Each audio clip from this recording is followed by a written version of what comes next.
आप एक बॉडी को स्टॉप करोगे तो आपके जहन में क्या आएगा? आपके जहन में दो चीजें आएगी, दो चीजें। प्रॉपर्टी को क्या नाम दिया गया? इम्पेटस का। करते वक्त हमारे पास एक नया कॉन्सेप्ट आता है जिसे आज के लेक्चर में हम देखेंगे। That concept was what? That was momentum. ये कॉन्सेप्ट क्या है? मोमेंटम। अगर आप अर्ली स्टडीज को उठा के देखें तो इस टर्म का कोई कॉन्सेप्ट आपको नहीं मिलेगा। आपको मोमेंटम के बारे में कोई क्लियर कॉन्सेप्ट नहीं मिलेगा।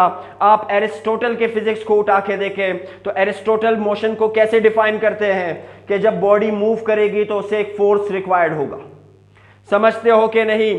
यही एरिस्टोटल के वर्क के बाद आपके पास almost up to 14th century, 4th century से 14th सेंचुरी में आपके पास एक थ्योरी पेश होती है। That theory is called what? That was impetus theory.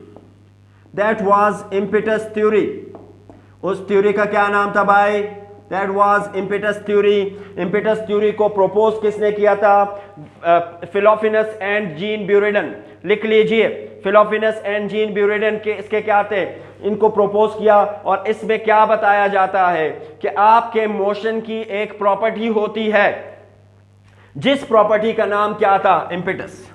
कि मूविंग ऑब्जेक्ट्स कि जब बॉडी क्या होगी? मोशन में होगी, तो वो एक प्रॉपर्टी रखेगी। उस प्रॉपर्टी को क्या नाम दिया गया? इम्पेटस का। और यही इम्पेटस दरअसल किसकी कॉन्सेप्ट रखता है? बाद में मोमेंटम की। So this impetus was the precursor. ये प्रीकर्सर हुआ, साबित हुआ किसके लिए? मोमेंटम के लिए।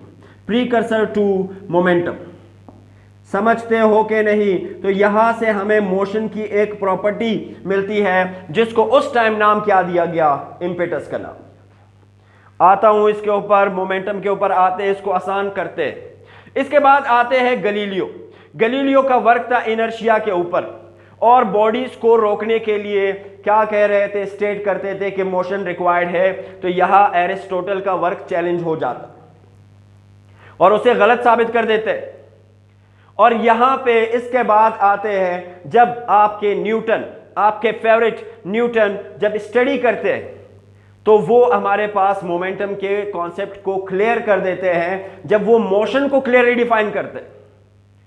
भाई न्यूटन क्या करते हैं? न्यूटन हमें मोमेंटम का कॉन्सेप्ट नहीं देते हैं, लेकिन न्यूटन ने मोशन को कंप्लीटली डिफाइन किया, जिससे हमारे जहनों में एक टर्म आता है, that is concept, that is momentum. वो कॉन्सेप्ट क्या था? मोमेंटम। तो आपके पास न्यूटन का वर्क, जिसके लॉज हमने देखे थे, न्यूटन अपने सेकंड लॉ में क्या कहता है? That is F is the product of mass and acceleration. और अगर मैं इस एक्सेलरेशन को देखूं तो दरअसल ये एक्सेलरेशन मेरे पास क्या होगा? That is rate of change of velocity with respect to time, जिसे हमने देखा था। तो अगर मैं इस फार्मूले में इसको इंट्रोड्यूस करूं तो ये मेरे पास क्या होगा? That is V F minus V I, या आप डायरेक्ट लिख सकते हो एक्सेलरेशन की वैल्यू क्या है भाई? This del V is equal to what? This equals to V F and V I. समझते हो कि नहीं? तो यहां से मेरे पास एक कॉन्सेप्ट आता है कि जब मैं मास लूंगा किसके साथ? वेलोसिटी के साथ। जब मैं मास लूंगा वेलोसिटी के साथ, तो आप पूरा लिख लीजिए, that is V F minus m v i divided by t. तो यहां पे मेरे पास एक कॉन्सेप्ट आता है, आइडिया मिलता है। इसी तरह न्यूटन जब अपने थर्ड लॉ ऑफ मोशन, जिसे हमने देखा था, थर्ड लॉ ऑफ मोशन में जब बॉडीज के इंटरेक्शन को बताते हैं, जब बॉडीज इंटरेक्ट करती है आपस में, तो हमारे पास एक टर्म आता है, जहनों में एक टर्म आता है कि मोशन की एक प्रॉपर्टी है। तो इन सब को देखते वक्त एक साइंटिस्ट आते हैं, that is D carts introduce करते हैं टर्म मोमेंटम को। डी कार्टस क्या करते हैं? डी कार्टस एक टर्म इंट्रोड्यूस करते हैं, दैट इज मोमेंटम। मोमेंटम को क्या कहा जाता है? डी कार्टस की तरफ से स्टेट करते हैं कि this is the property, this is basically the quantity of motion, this is the quantity of motion. और डिफाइन क्या करते हैं जब हम इसकी डेफिनेशन में आते हैं कि momentum is the product of mass and velocity, जिसे अभी हम लिखेंगे momentum is the product of mass and velocity. समझ आ रही कि नहीं? तो यहां पे हमें इसकी डेफिनेशन मिल जाती है कि व्हाट दिस मोमेंटम इज, कि ये मोमेंटम आपके पास क्या है? तो this momentum is actually what? This is the product of mass and velocity. आती है बात समझ के नहीं, तो दरअसल ये हमारे पास क्या है, मास और वेलोसिटी का प्रोडक्ट है। मोमेंटम हमारे पास क्या है, मास और वेलोसिटी का प्रोडक्ट है। तो अगर मैं लिखूं इसको मैथमेटिकली, तो ये मेरे पास क्या होगा, that is P equals to mv।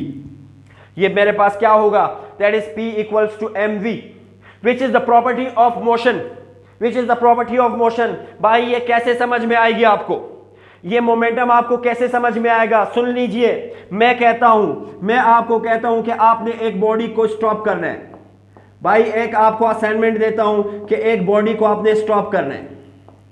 तो जब मैं कहूंगा कि आप एक बॉडी को स्टॉप करोगे, तो आपके जहन में क्या आएगा? आपके जहन में दो चीजें आएगी। व्हाट इज दैट फर्स्ट चीज? वो फर्स्ट चीज क्या आएगी आपके जहन में कि उस बॉडी का मास कितना होगा भाई जिसे मैं स्टॉप करूंगा। क्या मैं इस काबिल हूं कि उसको स्टॉप कर सकूं या नहीं? क्या वो ऑब्जेक्ट हैवी होगा या लाइट होगा? भाई क्या मैं उसको रोक सकूंगा? तो उस बॉडी का मास आपके जहन में आएगा। सेकंड, आप कहोगे कि वो बॉडी कितने स्पीड से आएगी जब मैं उसे रोकूंगा, वो बॉडी कितने स्पीड से मूव करेगी। तो जब आप उसको डायरेक्शन क्योंकि आपकी तरफ जा रही है, तो उस स्पीड को आप क्या कहोगे, दैट इज वेलोसिटी। तो जब मैं कहूंगा कि आपने एक बॉडी को स्टॉप करना है, तो आप दो चीजें कंसीडर करोगे, आप दो फैक्टर्स कंसीडर करोगे। आप फर्स्ट फैक्टर को क्या कहोगे कि उस बॉडी का मास कितना होगा, दूसरा उसकी वेलोसिटी कितनी होगी। अब अगर एक लाइट चीज है वो मूव कर रही है और आप उसको रोकना चाहते हो, तो आप उसके मास के हिसाब से तो उसे रोक सकोगे, लेकिन अगर स्पीड ज्यादा थी तो आप उसे रोकने के काबिल नहीं होगे। भाई आप अपने जहन में कंसीडर कर रहे हो कॉन्सेप्ट मोमेंटम का, मैं आपको समझाने की कोशिश कर रहा हूं। फिर एक बॉडी थी, बड़ी हैवी बॉडी है, लेकिन स्लो मूव कर रही है, लेकिन उसका मास बहुत ज्यादा है, तब भी आप कहोगे कि मैं उस बॉडी को रोकने के काबिल नहीं हूंगा, क्योंकि मास क्या है, ज्यादा है। समझ आ रही है कि नहीं? इसका मतलब है क्योंकि दोनों आपके पास इकट्ठी आ रही है, दोनों बॉडी क्या, दोनों जो आप फैक्टर्स कंसीडर कर रहे हो, दोनों चीजें वो इकट्ठे आ रही है। भाई आपने इस मार्कर को स्टॉप करना है, मैं फेंकता हूं, आपने स्टॉप कर रहा है, तो इस मार्कर का मास होगा और इस मार्कर को मैं कितनी स्पीड से आपकी तरफ फेंकूंगा।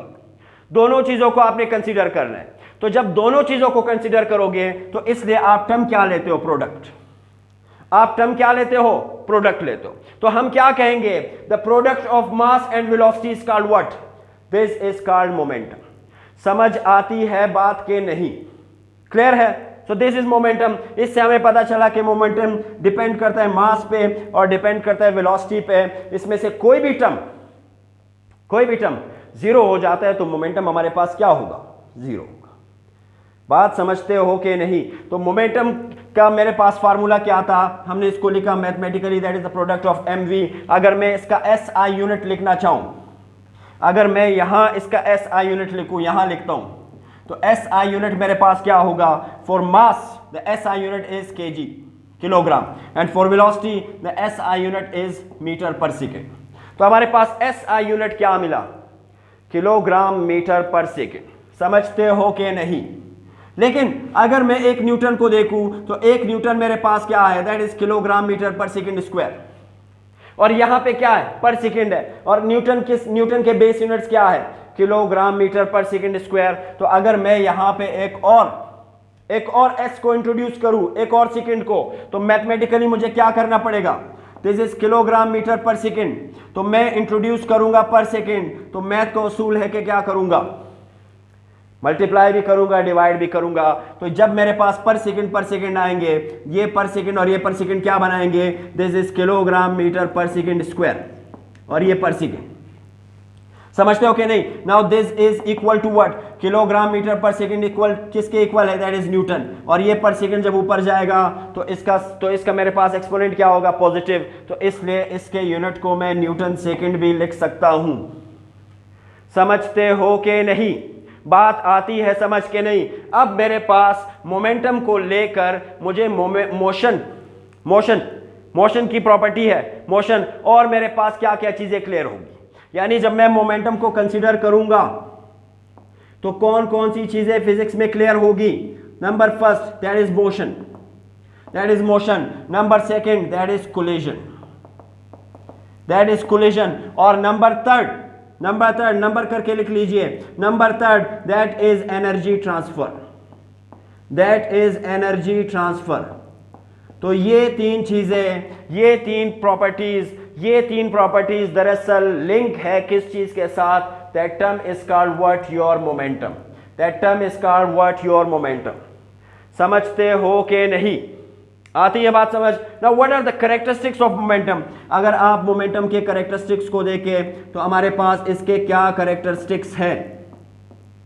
क्या कैरेक्टरिस्टिक्स है भाई हमारे पास? मोमेंटम क्या है? हमने कहा कि मोमेंटम डायरेक्टली डिपेंड करता है मास और वेलोसिटी पे।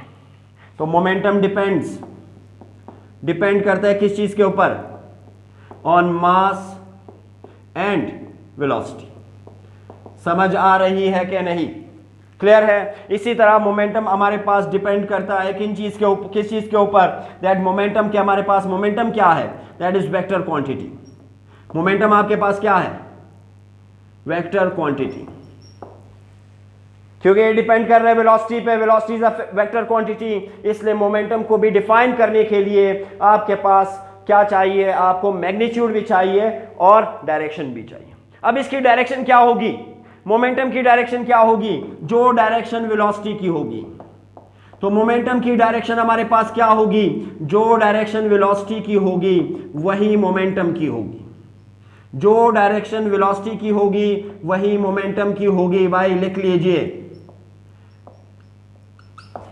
समझते हो कि नहीं? So this is the concept of momentum, this is the concept of momentum. आती है बात समझ सबको?